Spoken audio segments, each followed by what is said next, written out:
All right, so this is one more entry into my Teach Brave 17. I guess we can officially call it a vlog. Haven't dropped a post into it in I guess it's 2 weeks. So I just had my follow-up appointment at the fracture clinic. So this is number 2. And doctor said stuff is healing up just fine. I have to continue to keep range of motion, do some active and passive lifting, try and get, the wing kind of up above. This is the good one, but try and get my left arm, as much as possible up above the flat line there. And in about 4 weeks, I'm going to go back and get it checked out again. So in the whole spirit of this Teach Brave 17, because the whole start of this was wanting to do, get back into the longboarding and seeing where that takes me. So, I'll have to go back to one of the former posts, but basically this shoulder break is not directly related to longboarding, but it did happen when I was packing up my gear. So here's sort of like a recent thing that happened in relation to this whole sort of broken shoulder, fractured humerus, is that, you present an injury or an accident to your group of loved ones, and right away everyone wants to offer advice to kind of help you out or give them the benefit of their experience or something that they learned, sometimes lived experience, sometimes not lived experience.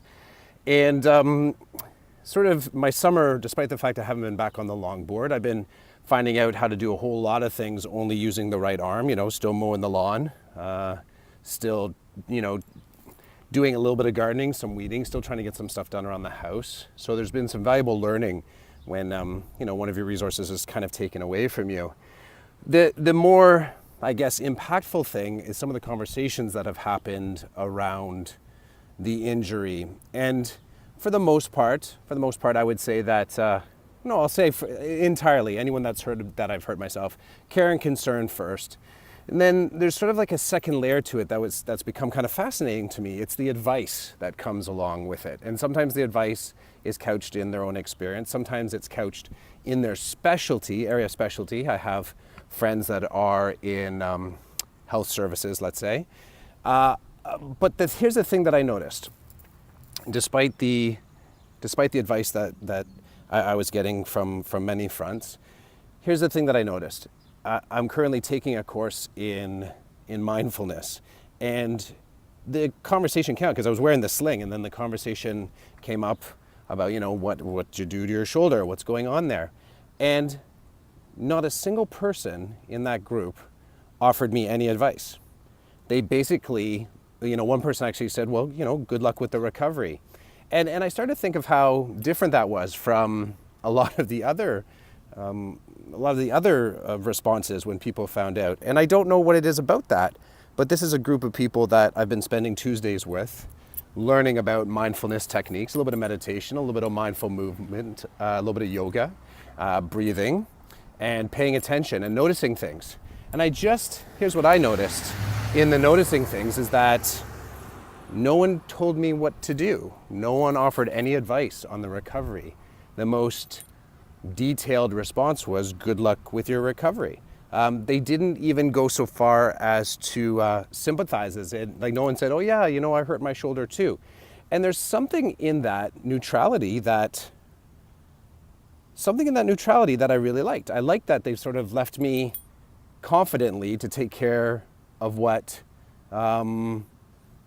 take care of my injury in a way that I see fit. And if I bring this back to the whole Teach Brave 17, it makes me think about those times where us as teachers and the specialists in the room, sometimes giving too much information, it can be overwhelming. And it makes me wonder about does it actually help the process of a student that is, wanting to take a risk or try something new, to sort of overlay too much of our experience on it without remaining kind of neutral and just appreciate the challenge that student wants to go through. It's given me some pause about how I'm going to I guess, present myself when a student presents sort of a radical or interesting or risky idea? Can I remain neutral long enough to allow them to kind of own the moment? So yeah, that's my thinking. I hopefully will be able to get a little bit more range of motion, but I'm on the road to recovery. Talk to you soon.